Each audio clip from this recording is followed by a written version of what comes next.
How much of your daily routine is driven by the expectations of those around you? Do you ever stop to consider if these choices are truly serving you? Is there a nagging feeling that these norms might no longer align with your current needs?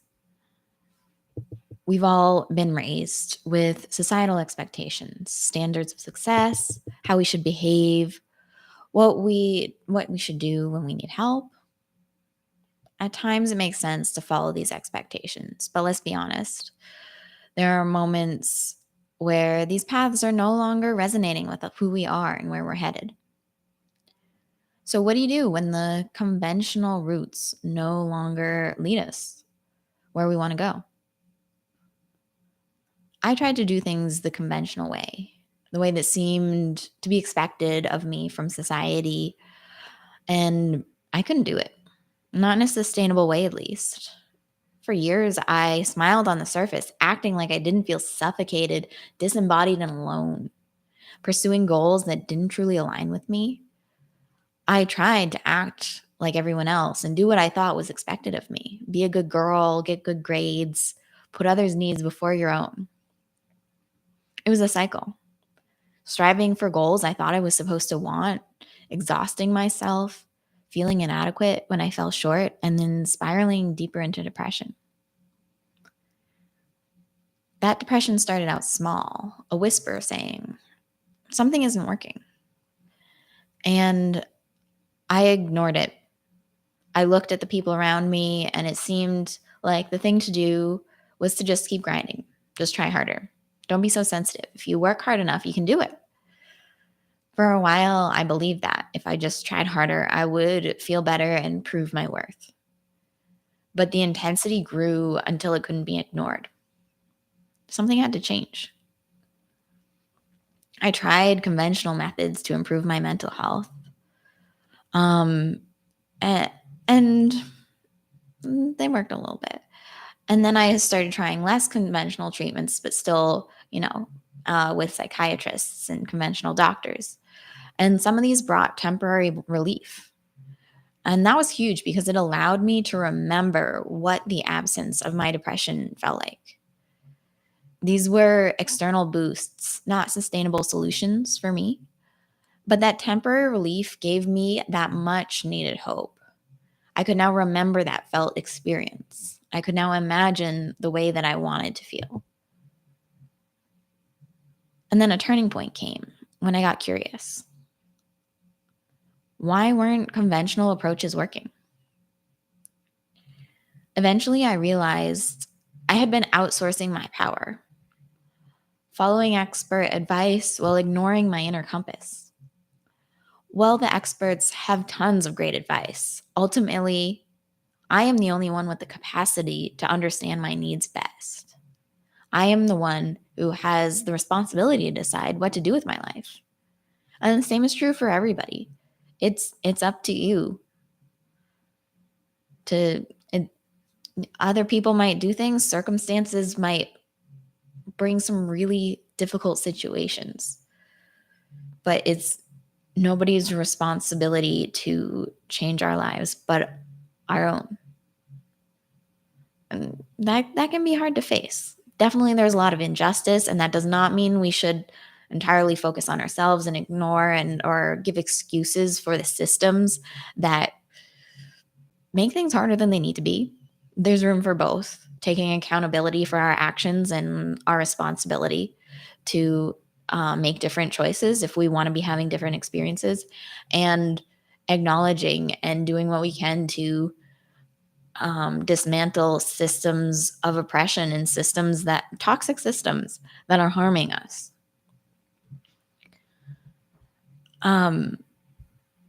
So after I got curious, I got creative.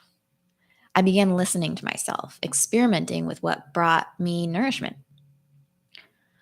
Some attempts didn't fit well, and others sparked significant change. A few things that I've found helpful personally are singing and dancing every morning, intuitive art, and coaching have been some of the most impactful habits in my life. And I no longer consider myself to be depressed the vast majority of days. In many ways, I'm thriving. And I also have so much more room to grow into that vibrant future me that now I'm imagining. Back then, I couldn't even imagine, I was struggling to imagine not being depressed. But now there's so much more in life, and I want that next level.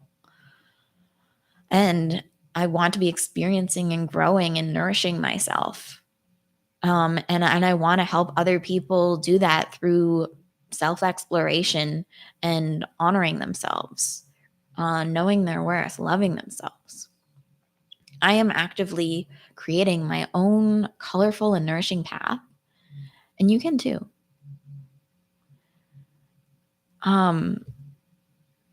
So occasionally, I still have those old familiar feelings of depression. Things are not always easy. There's still suffering and a wide range of emotions, but I no longer feel stuck in that darkness. Um, I'm in many ways I'm thriving, and I have so much more room to grow. I'm choosing to step into my life, step into my light, consciously creating my life. This transformation, along with my training and coaching, and experience has led me to develop the creative life process. This is a blueprint for crafting an upward cycle of habits, propelling you towards the life you dream of. So, step one is imagine your desired future. Visualize, feel, and sense it. How will you know when you've arrived? And step two is get curious. What have you been experiencing up until now? Why? What might you do to get from this current state to your desired future? Approaching this from a lens of curiosity rather than judgment is key here. Shame blocks change. When we are piling the shame on ourselves, what we need is more self-soothing. So we reach for those familiar self-soothing things, more of the same. Shame blocks change, but curiosity ignites it. Curiosity propels us to explore, to try new things, to discover things that might work better than some of the current things we're doing. Step three is create. Try new things. Experiment with different strategies. Now that you have that destination in mind, what stepping stones need to be put in place to get there? What small action steps can you take to move in that desired direction? Take action. This creative period is about embracing your role as creator in your own life. It's an opportunity to learn, to express yourself, and to consciously build your unique life. But it does not mean it's all about doing more. Creating space for rest is also a vital area of creation. And rest is a great way to free your mind from those expectations and imagine your own path. Check out Trisha Hersey's book "Rest is Resistance" for it's such a good book. She talks about the power of rest and dream space, and how capitalism and white supremacy have landed us in this grind culture where we feel like we need to do more and more to earn our worth, and it's just in this state of lack, like there's never enough. But creating space to rest, creating space to be, creating space for joy and the things that nourish you can help get you off of this cycle of trying to do more and more and disappointing yourself, because you can only do so much, and that's okay. You're not a machine. You're a human being, and you deserve rest and joy and pleasure and all the complex feelings too. Step 4, celebrate. You did a thing. Yay. Regardless of scale, celebrate that progress. You are creating your life with intention. You are alive. You are feeling, learning, and experience things. Celebrate. Allow yourself joy and gratitude. Teach yourself that you are always deserving of celebration. Sink into that feeling that you are worthy of what you desire. Step 5 is evaluate. How did these new behaviors and experiences affect you? What can you learn from them? Which behaviors are something you want to develop into a habit? What ones aren't for you, or might you want to tweak a little bit? Remember to approach this step from a place of curiosity too. Constructive criticism is great, but beating yourself up isn't motivating you in the way you might hope. So if you notice that mean voice in your head, greet it with compassion and return to curiosity. That inner critic is trying to do what's best for you, even when it's causing harm. And then you repeat. Imagine, get curious, create, celebrate, evaluate. This process gives guidelines that could look a million different ways. Each person's results will be unique, which is the point. We don't all want or need the same things. This is a process of self discovery and authenticity. It's not a quick fix, it's a process that you can repeat as often as you'd like. It does have short term results, but large scale, sustainable transformation takes time.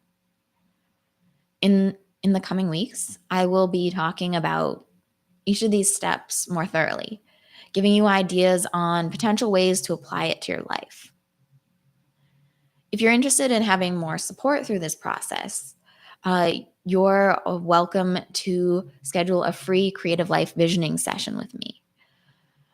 Together, we'll illuminate the way to your radiant and authentic future. I'm here to guide you. I'm here to support you. I'm here to ask questions and get curious with you.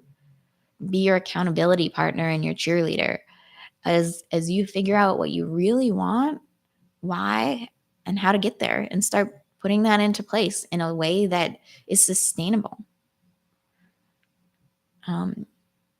Let me know if you have any questions that I can elaborate in future videos. Thanks for joining.